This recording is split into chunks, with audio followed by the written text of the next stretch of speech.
Hi, it's Pastor Paul Anderson at the Fountain of Raleigh Fellowship, where we believe God's blessings never stop flowing. It's Worshipful Wednesday. In this month of February, we've taken a moment to highlight and to recognize all of those great inventors who happen to be African American. Today, I want to talk to you about an inventor who goes by the name of Willie Johnson. In 1884, he invented the egg beater. Can you believe it? How important that invention had to be. I'm so grateful because I don't know about you, but I love eggs in the morning for breakfast. We want to say thank him for that invention. Today also happens to be the day in which we call Ash Wednesday.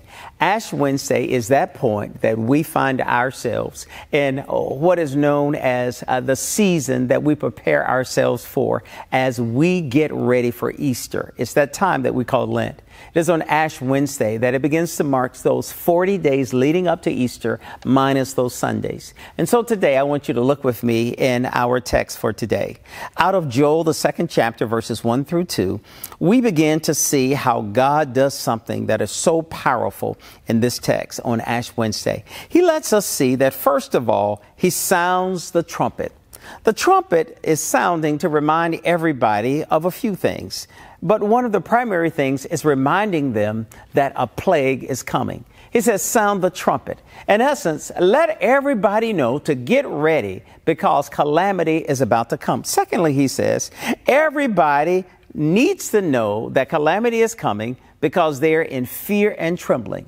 Our text lets us see that calamity is coming. Now they know it's coming. They have fear and trembling. Thirdly, it lets us see that there is darkness and gloom. There's darkness and gloom because they find out that the locust is coming.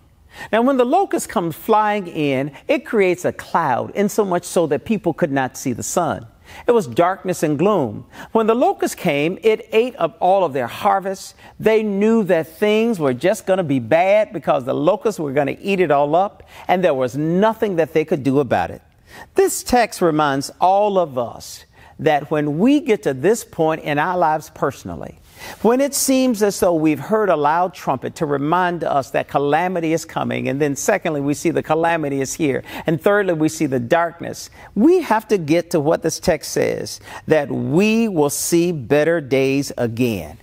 The text reminds us that this thing that has happened, it will now be behind us and better days are coming.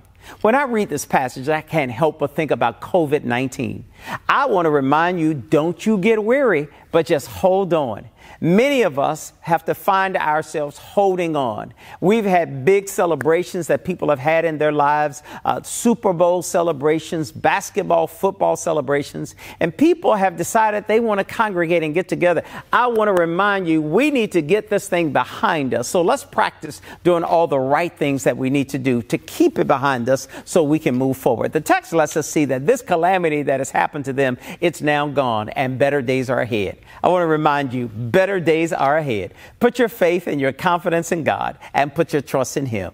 There's a passage that helps us to fully understand this. In Proverbs 3, 5, and 6, in the King James Version, it says, trust in the Lord with all of your heart and lean not to your own understanding, but in all your ways acknowledge Him and He will direct your path. Better days are coming. All you have to do is put your faith and your trust in God. On this Ash Wednesday, prepare yourself, consecrate yourself as we get ready for better days ahead. God bless you, and I'll see you on tomorrow.